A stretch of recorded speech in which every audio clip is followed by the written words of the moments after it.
you ever hear about that Canadian nurse who reported nearly 100 attacks over 7 years, had her house set on fire multiple times, was found hogtied with a nylon stocking around her neck, a lethal dose of morphine in her system, and the police basically responded with, "Ma'am, have you considered that you might be the problem?" Sadly, this isn't a sketch comedy bit. This is the real-life nightmare of Cindy James. And buckle up, Buttercup, because this case is a masterclass in everyone's wrong, everyone's right, and nobody knows what the actual hell happened. Let's start at the end. Always more dramatic that way. June 8th, 1989. Richmond, British Columbia. A vacant lot behind an abandoned house. The body of 44-year-old Cindy James is discovered, and from the jump, nothing makes sense. She's fully clothed, but laying on her side, arms and legs hogtied behind her back with complex knots made from 2 black nylon stockings. One of those stockings is also looped tightly around her neck. Her hands and feet are bound so thoroughly that the RCMP's own knot expert, yes, they have those, maybe they graduated from the Eagle Scouts Academy, testified it would take 3 minutes to tie these knots, if you knew what you were doing. But here's where it gets weird. Cindy's bloodstream contains a near-lethal cocktail, morphine, diazepam, and flurazepam, enough sedatives to drop a rhino. Yet, there are no needle marks on her arms, no syringe found at the scene. The drugs were likely ingested, swallowed in capsule form, which means Cindy, if we're following the suicide theory, popped a handful of pills, waited for them to kick in, then somehow performed advanced knot-tying gymnastics before the drugs fully hit her system. Oh, and her shoes? Missing. Her feet? Cleaner than mine after a pedicure. No dirt, no grass stains, no mud. If she walked the half-mile from where her car was found to this abandoned lot, she did it levitating like some kind of morphine-fueled Mary Poppins. The coroner lists the cause of death as an unknown event, which is medical speak for I have no freaking idea. The RCMP, after spending approximately $1.5 million investigating, enough to buy a decent Vancouver studio apartment, conclude it was suicide, staged to look like murder. Cindy's family, who had been on this 7-year terror ride with her, say that is bullshit, and honestly, they've got some solid points. Let's rewind to 1982, when this whole thing started. Cindy James, born Cynthia Elizabeth Hack, was a nurse who worked with emotionally disturbed children at a place called Blenheim House. By all accounts, she was intelligent, compassionate, and had her life together. She'd married Dr. Roy McPeace, a psychiatrist nearly 20 years her senior, in 1966, and for a while, everything was, well, peaceful. But in July 1982, after 16 years of marriage, they separated, and 4 months later, the phone calls began. At first, they were silent, just breathing, then whispers, then full-blown threats. "You're dead, bitch." You know, that kind of cheerful Tuesday morning motivation. Cindy reported over 100 incidents between 1982 and 1989. The harassment read like a greatest hits album of ways to terrorize someone without getting caught. Her porch lights were smashed, phone lines severed, windows broken by rocks, her house set on fire. Not once, not twice, but multiple times. Once while she had 24-hour police surveillance, which is either the ballsiest stalker in history or, well, we'll get there. She found dead cats hanging in her yard, 3 of them, one with a note that said, "You're next," because apparently, subtlety was not this person's strong suit. Then came the physical attacks. January 30th, 1984. Private investigator Ozzy Cabin, yes, she hired a PI because the police were about as useful as a screen door on a submarine, heard strange noises over the two-way radio he'd given Cindy. He rushes to her house, finds the door locked, peers through the window, and sees Cindy lying unconscious on the living room floor with a paring knife stabbed through her hand, pinning it to the floor. The note attached reads, "Now you must die, cunt." Let me just pause here real quick. If you're planning to stage your own attack, this seems excessive. Who's got that kind of commitment to the bit?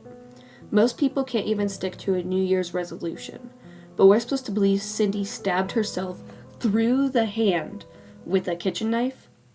But I'm getting ahead of myself. Cindy wakes up in the hospital, claims a man came through her gate, hit her with a blunt object, and injected her with something. Doctors find a needle mark, but say there are no drugs in her system. She takes a polygraph test. The results? No deception detected. But the officer who administered it later says, it was inconclusive, because apparently polygraphs are only accurate when they tell you what you want to hear. Now here's where the police start getting suspicious. They notice a pattern. Every time they set up surveillance, nothing happens. The moment they take it off, boom, Cindy's getting attacked. It's like the world's most inconvenient ghost. They install phone taps, but the calls are never long enough to trace. They stake out her house for days, 14 officers at a time at one point, and never see a damn thing. But here's the thing. Cindy is actually injured. The bruises are real. The cuts are real. The needle marks are real. Yet, there's never any forensic evidence. No fingerprints, no DNA, no witnesses, no physical proof of an intruder. And Cindy's behavior isn't helping her case. She's evasive with the police. She withholds information. She changes her story. Or at least she refuses to name names. Her parents later reveal why. The stalker allegedly threatened to kill her sister and mother if she talked. So you've got this perfect storm. A victim who can't or won't provide the details police need, injuries that are real but unsubstantiated by physical evidence, and crimes that only happen when nobody's watching. It's like Schrodinger's stalker. Both real and not real until observed. In 1985, things get even murkier.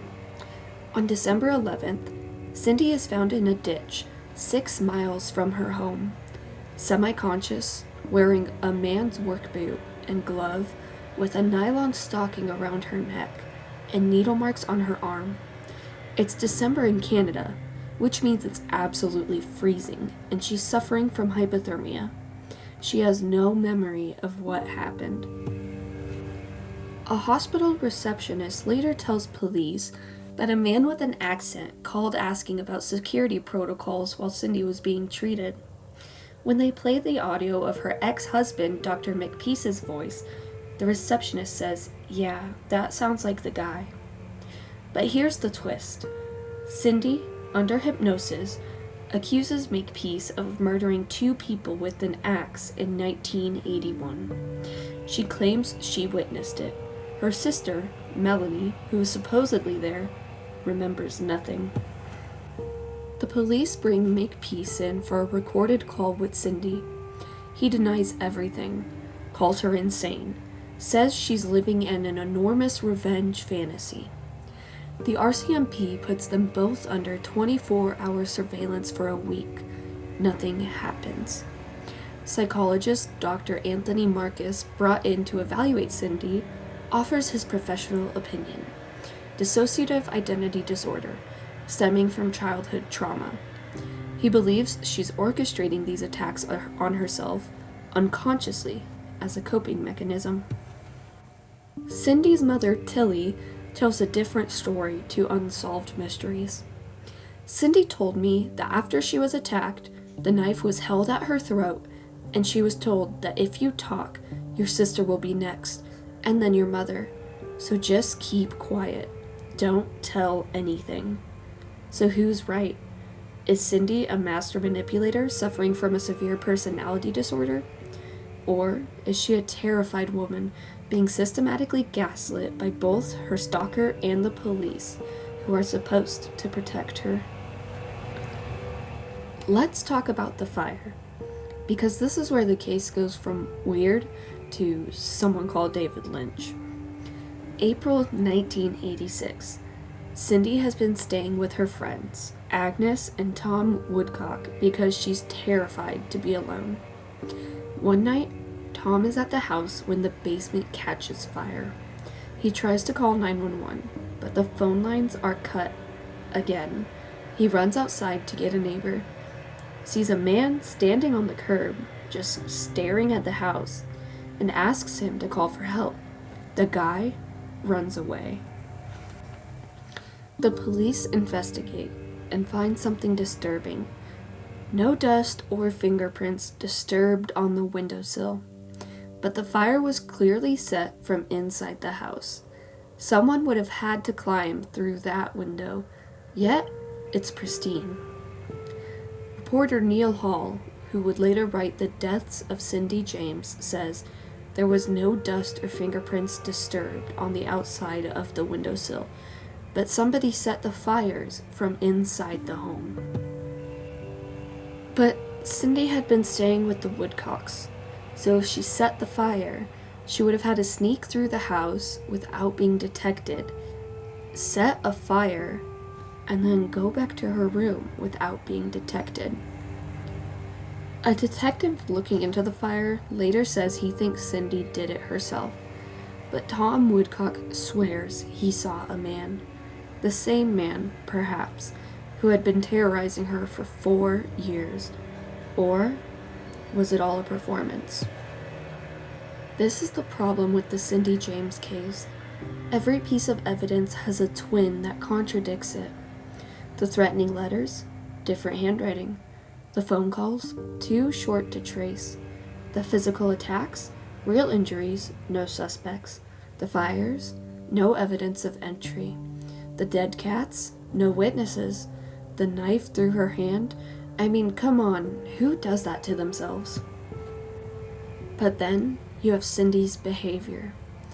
She moves houses, changes her last name, paints her car, hires a bodyguard, takes a leave from work, starts seeing a therapist, takes regular sedatives, and keeps a detailed diary of every suspicious incident. If she's staging everything, this is the most methodical, long-con, 7-year performance art piece in true crime history. Banksy doesn't have this kind of commitment. Her psychotherapist, Ellen Connolly, says, "I think one of the things she found most difficult was that people didn't believe her. She was always doubted. She knew she was doubted, and that was what slowly drove her crazy. The fact that she wasn't believed." Can you imagine being attacked, physically assaulted, your house set on fire, and every time you call the police, whose literal job is to help you, they respond with, "Yeah, but did you try not getting attacked?" By 1989, Cindy has been living in this hell for 7 years. She's exhausted, she's paranoid, she's isolated, she's on regular tranquilizers. But she's also optimistic. 5 days before her disappearance, she writes to her sister Melanie, "I'm beginning to feel hopeful."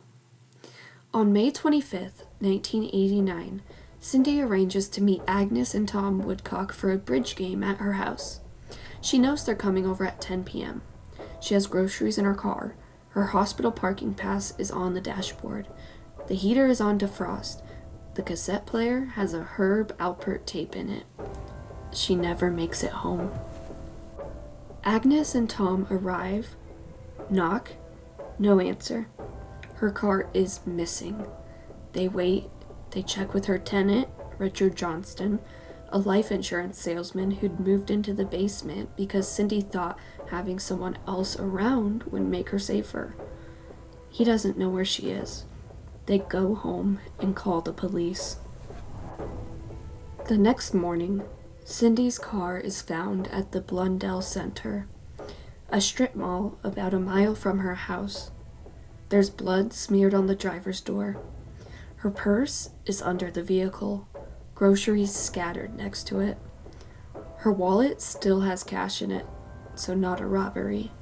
The car keys are missing, but the door is unlocked. No sign of Cindy. No witnesses. No security footage. Not that it would have helped. This is 1989, and security cameras have the resolution of a potato. The police treat it cautiously, but internally they're thinking, is this another orchestrated event? The latest act? 2 weeks later, on June 8th, a man walking his dog finds Cindy's body in that vacant lot. The official autopsy reveals the drug cocktail, the nylon stalking ligature, the complex bindings, no defensive wounds, no signs of a struggle, no evidence of sexual assault. Her shoes have never been found. Her private investigator, Ozzy Caban, notes that the livor mortis, the blood settling patterns, suggests that her body was moved after death. Yet, there's no drag marks, no footprints, and no tire tracks.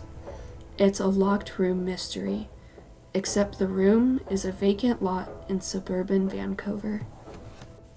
So let's break down the 3 theories, because this is where the case becomes a choose-your-own-adventure book, where every ending is deeply unsatisfying. Theory 1. Suicide. The RCMP's official position. Cindy staged her own murder as the culmination of 7 years of fabricated harassment. She had a borderline personality disorder, possibly dissociative identity disorder, stemming from childhood trauma in her divorce. She orchestrated everything: the calls, the letters, the dead cats, the fires, the knife through her hand, all as an elaborate cry for help that eventually turned into a final, dramatic exit. The evidence? No physical evidence of an intruder ever. The surveillance never caught anyone. The crimes only happened when she was alone. The polygraph was inconclusive. The drugs in her system were accessible to her as a nurse. The knots, while complex, could be self-tied. A knot-tying expert demonstrated it in court, tying himself up in 3 minutes. A medical expert testified that the drugs would take 15 minutes to an hour to fully take effect, giving her plenty of time to stage the scene. The problems? Where's the syringe? Why are her feet clean? Why would someone spend 7 years and over 100 incidents just to eventually kill themselves? If she was going to commit suicide, why not just commit suicide? Why the murder theater? Theory 2. Murder. Cindy's family, her private investigator, and most armchair detectives, including me, believe she was being stalked by someone, possibly multiple people, who escalated from harassment to murder. The stalker was careful, methodical, and had some knowledge of forensic and police procedure, which is why they never left evidence. The evidence? The sheer complexity and duration of the harassment, the real physical injuries, the fires set while she was under surveillance, which would require either incredible luck or knowledge of when surveillance was active, the threatening messages on her ex-husband's answering machine, the man seen by Tom Woodcock during the fire, the fact that Cindy told her parents she knew who it was and would solve it herself if the police wouldn't. The problems? No forensic evidence of a second person, no DNA on the bindings, no footprints. No one ever saw her being attacked, despite extensive surveillance. The stalker would have to be invisible, or, potentially, someone on the inside. Theory 3. The staging gone wrong theory. The middle ground. Cindy was staging the incidents herself, but she didn't intend to die. She planned one final dramatic event to prove she was being stalked, miscalculated the drug dosage, and accidentally killed herself. Or perhaps someone helped her stage it, unaware of the true intent. This explains the clean crime scene, the lack of evidence, but also the family insistence that she was not suicidal. But it still doesn't explain the 7 years of preceding incidents. Who maintains a lie that elaborate for that long? Here's what haunts me about this case. Regardless of what actually happened, Cindy James was failed by every system designed to protect her. If she was being stalked, the police dismissed her, ignored evidence, and allowed a predator to operate with impunity for 7 years before finally killing her. If she had a severe mental illness, the system criminalized her behavior instead of treating it, stigmatized her as a crazy woman crying wolf, and ultimately let her die alone, hogtied in a vacant lot, her death ruled an unknown event. Either way, a woman screamed for help for 7 years, and we, as a society and as a justice system, said, "We're not sure we believe you." Cindy's mother said, "Cindy was strong. She wanted to live. She was afraid, yes, but not suicidal. Someone killed my daughter." Her father, Otto, was a retired Canadian Air Force colonel. He said the police did not investigate the possibility of homicide, of somebody murdering her, but zeroed in on trying to prove that she committed suicide. Her psychotherapist, Alan Connolly, said, "I think one of the things she found most difficult was that people didn't believe her. She was always doubted. That was what slowly drove her crazy." And Ozzy Cabin, the PI who spent 6 years trying to protect her, said, "No woman could do this to herself and make it look so convincing." The case remains officially unsolved. No charges were ever filed. The RCMP closed the file. Cindy's death certificate reads unknown event, which is perhaps the most honest thing about this entire case. Because the truth is, we don't know. We can't know. The evidence points in 3 directions at once, and the only person who could tell us for sure is gone. But what we do know is this.